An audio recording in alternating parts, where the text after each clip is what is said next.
How you guys doing? It's Mike back with the thought of the day on November 10th, 2025. First, I want to give honor and praise to Ahaya Shoahaya, Bahashem Yeshai Ruakadash, Father, the Son, and the Holy Spirit. Then I like to open with the serenity prayer. God, grant me the serenity to accept the things I cannot change, the courage to change the things I can, and the wisdom to know the difference. May your will, not mine, be done. Today I want to talk about the open book documentary featuring Book Richardson. I had a brother send me the documentary and I watched it. And first of all, I want to say I've known Book for years, a cool associate. Um, I don't use the word friend loosely like I would in the past, but a cool associate, know him through the basketball for years. Talked on the phone a few times, and what I'm about to talk about is not something that's blindsided. I had this conversation with Book, man. Him talked about this in the midst of him going through the situation that he was going through. So what I'm about to share is not something that's surprising or anything like that. Like I said, we had this conversation, me and him. Um, the documentary was heartfelt, man. Seeing the brother going through all of that stuff. Um, Getting caught up in the mix, being targeted. Yeah, I feel they were targeted. Uh, Being fired, losing his job, losing his family in terms of his wife divorcing him. And all of this is on the documentary, so it's not like I'm putting it out there. Getting locked up. Um, he shared about being in that dark place that first night in there. I never experienced that, so I can't relate to what the brother was dealing with that. Um, Contemplating suicide. I have been there. And it was a dark place for the brother. And my prayers go out to him because that's a lot to want to come back from. Um, but I saw some other sides of the documentary that I also want to touch into. One thing is, I would have liked to see more of the brother being accountable for his actions and the things that he did in that situation, and the way that he was living during that time. You know, we have to really look at ourselves in the mirror, and I'm not talking about something that I didn't do myself.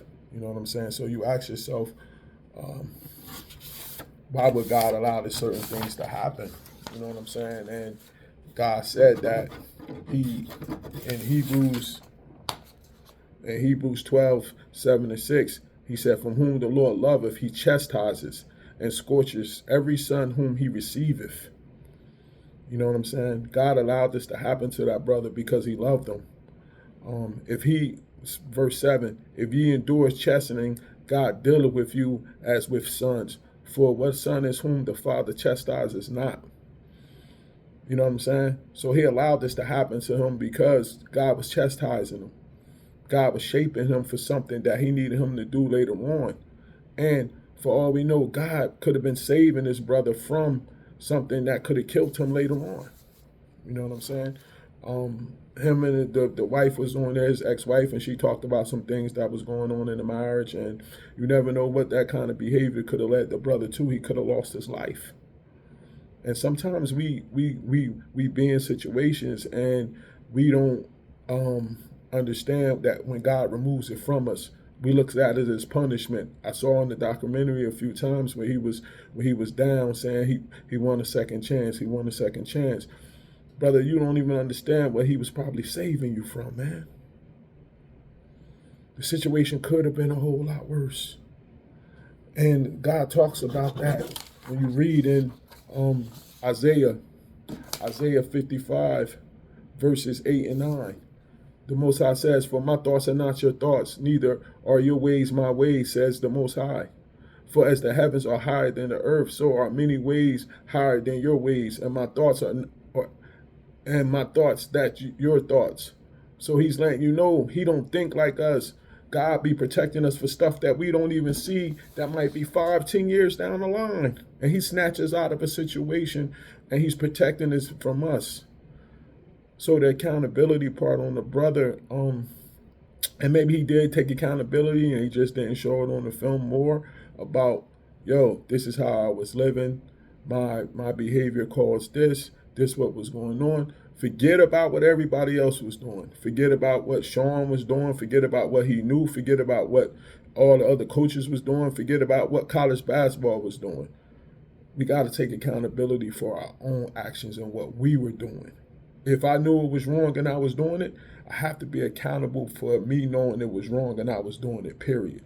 I don't get to make the choice and pick the consequences. I always tell my kids that you don't get to make the choice and pick the consequences of what happens. You know what I'm saying? And another thing is finding his purpose, man. I saw him when he was walking and talking to himself after one of the games saying, is this my purpose? Is this my purpose? Feeling the sense that he was disappointed to where he was at. Brother, the Most High has you with those kids for a reason. Dig into him so he can show you what that reason is so you can live happily and live in that purpose. I saw the guy Tony Bland. When he talked to Tony Bland, after Tony Bland was coaching, looked like on a high school level too, Tony Bland had a different glow. He had a different glow. He seemed like he did some work. He seemed like he took some accountability. He seemed like that he understood where he was at wasn't a punishment. It seemed like that he was taking that opportunity to shine into those young men that he was coaching in. And not saying Book wasn't shining into the guys with the gachos, because they showed him with the kid Brandon Stores, I guess his name was. That Book was leading him and he was getting all the way to college. So they showed the work he was putting in. But I hope the brother get that in his heart that God got him on a different path, man. Brother, the Most High has you on a different path. You get what I'm saying?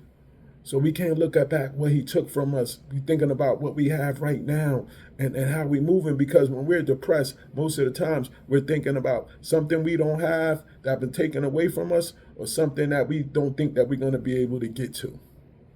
And it constantly comes from us comparing ourselves to other people that's around us and comparing ourselves to people that's really chasing carnal lives. So this is my breakdown of what I saw from that. You get what I'm saying? I pray that the brother get a great spiritual advisor, somebody that could talk to him and really get him to that level to understand that this is all part of God's process. And it's a reason that you're not in that world no more. And he blocked you from it.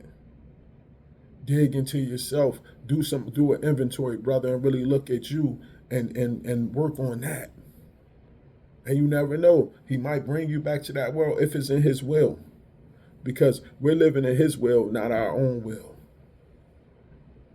You know what I'm saying? And this video was done in love because I have love for the brother. And like I said, this is the same conversation that I had with him. So it's not like I don't want nobody saying you could have called him first. We talked about this already, but I know some other people could learn from watching that documentary and what I took from it. This is Mike. Enjoy the rest of your day. Shalom.